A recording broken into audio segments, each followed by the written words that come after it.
In the last decades of the 1800s, Thomas Edison, Alexander Graham Bell, and Emil Berliner invented and improved devices to record sound, including the human voice.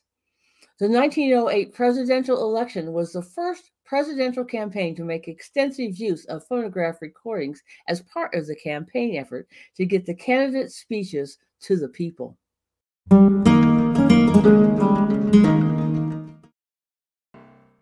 Greetings, everyone. I'm Gail Macinda with History Heights, and I am truly delighted to be back with you.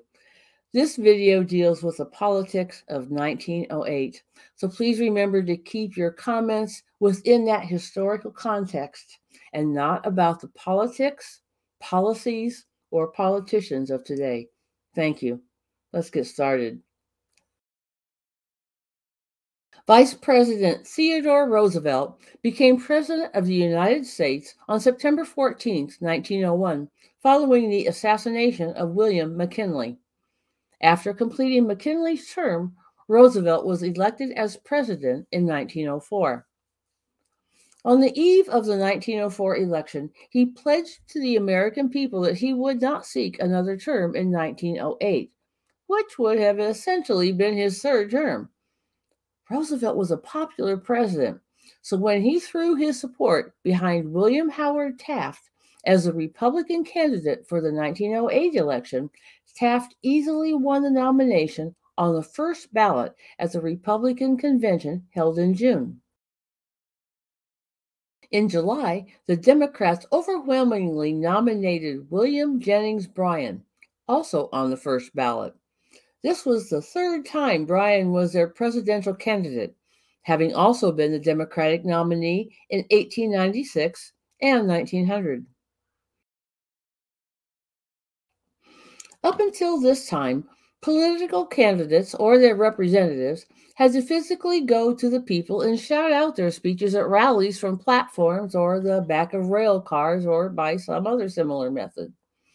Only the people in attendance could actually hear firsthand what the candidate had to say, and everyone else would have to read about it when it was published in the newspaper or other sources. Commercial radio was still some years in the future, as was all the other means we have today for instant communication.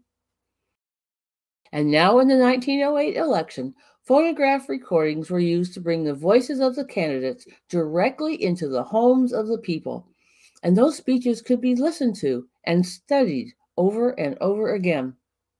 To be sure, both candidates also personally hit the campaign trail and held rallies, but it is these recorded speeches that are of interest to us here today.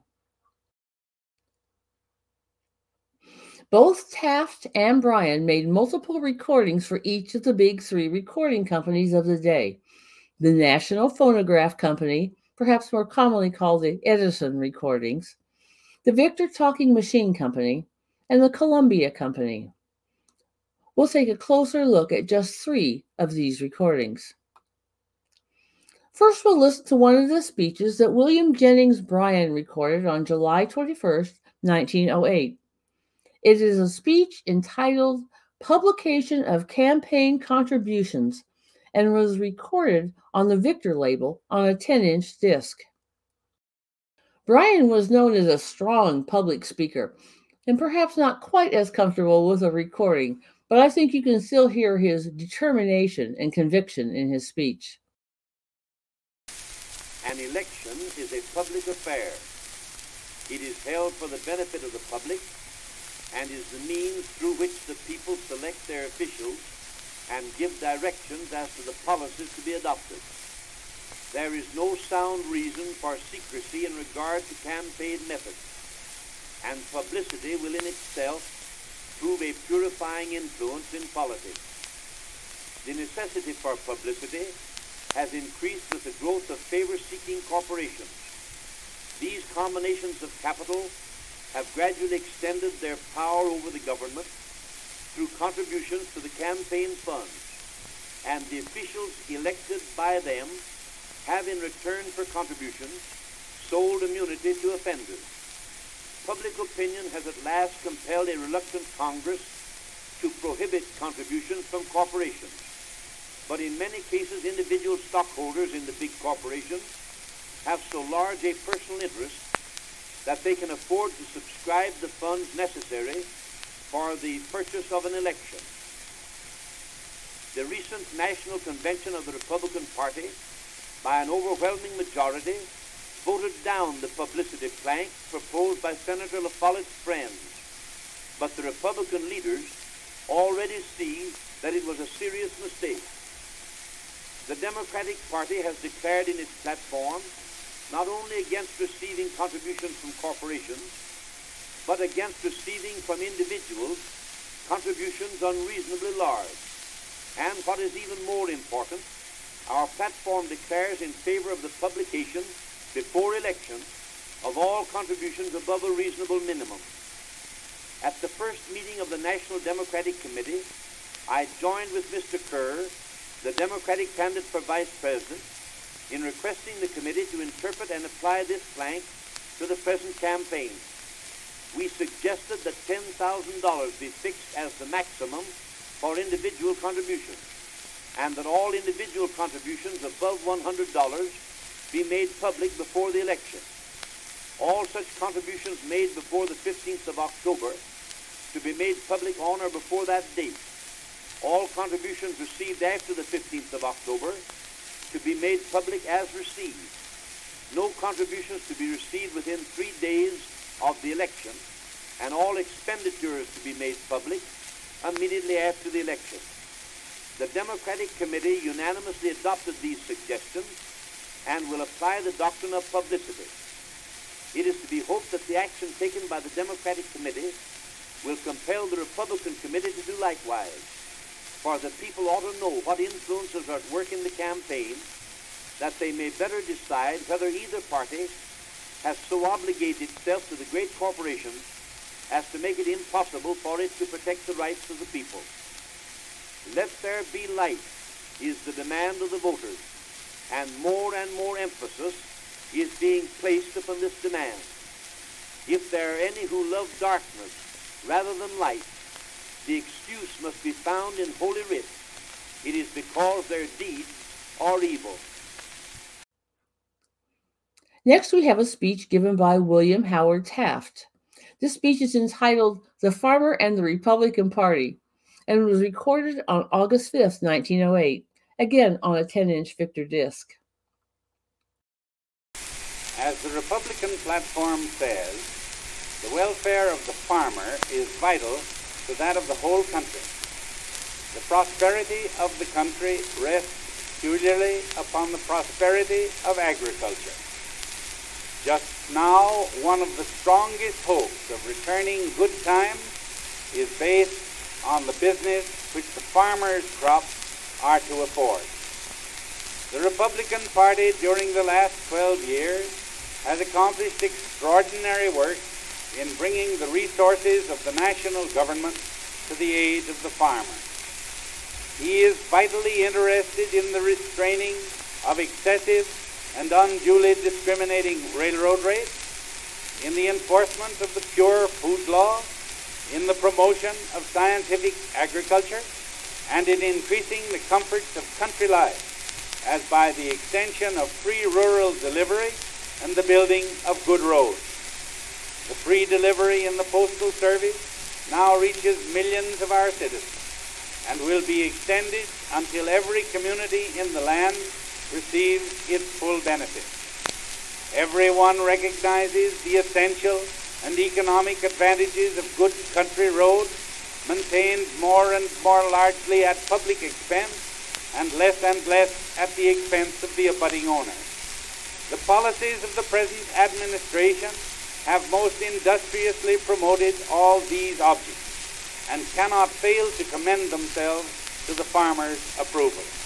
It is difficult to see how, with his intelligent appreciation of the threats to business, prosperity, involved in democratic success at the polls, he can do otherwise than give his full and hearty support to the continuation of the policies of the present administration under Republican auspices. The third and final recording for this video is another speech given by Taft. The speech is entitled "The Republican Party Stands Behind Mr. Roosevelt" and is recorded on a Victor 12-inch disc on August 5, 1908. As you listen to this, remember that Roosevelt had endorsed Taft and spoke on his behalf. Taft's campaign was founded on maintaining Roosevelt's policies. If you didn't know differently, it almost sounds like Roosevelt's running for office. Take a listen. Gentlemen, the strength of the Republican cause in the campaign at hand is in the fact that we represent policies essential to the reform of known abuses, to the continuance of liberty and true prosperity, and that we are determined, as our platform unequivocally declares, to maintain them and carry them on. The revelations of the breaches of trust, the disclosures as to rebates and discriminations by railways, the accumulating evidence of the violation of the antitrust law by a number of corporations, the overissue of stocks and bonds on interstate railways for the unlawful enriching of directors and for the purpose of concentrating control of railways in one management, all quickened the conscience of the people and brought on a moral awakening among them that boded well for the future of the country. The man who formulated the expression of the popular conscience and who led the movement for practical reform was Theodore Roosevelt. He laid down the doctrine that the rich violator of the law should be as amenable to restraint and punishment as the offender without wealth and without influence. And he proceeded by recommending legislation and directing executive action to make that principle good in actual performance. He secured the passage of the so-called rate bill, designed more effectively to restrain excessive and fix reasonable rates, and to punish secret rebates and discriminations which had been general in the practice of the railroads, and which had done much to enable unlawful trusts to drive out of business their competitors. It secured much closer supervision of railway transactions, and in order to avoid undue discrimination, forbade in future the combination of the transportation and shipping business under one control. President Roosevelt directed suits to be brought and prosecutions to be instituted under the antitrust law to enforce its provisions against the most powerful of the industrial corporations. He pressed to passage the pure food law and the meat inspection law in the interest of the health of the public, clean business methods, and great ultimate benefits to the trades themselves.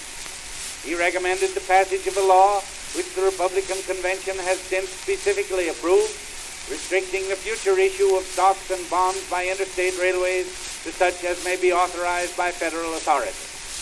He demonstrated to the people by what he said, by what he recommended to Congress, and by what he did, the sincerity of his efforts to command respect for the law, to secure equality of all before the law, and to save the country from the dangers of a plutocratic government toward which we were fast tending.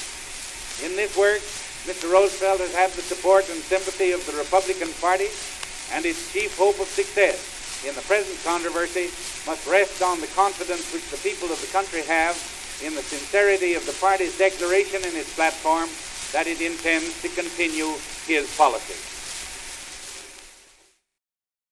Although in this recording, Taft explains Roosevelt's actions as president and that the Republican Party, in his words, intends to continue that policy, that's not exactly how it played out. William Howard Taft defeated William Jennings Bryan with 321 electoral votes to 162 to become the 27th President of the United States. But as president, Taft's actions so displeased Roosevelt that Roosevelt ran again for the president in the bitterly contested 1912 election. But that's a story for another day. So for now, remember that we can learn from the past, but we do not live there. Go be awesome today and make your own history. Bye for now.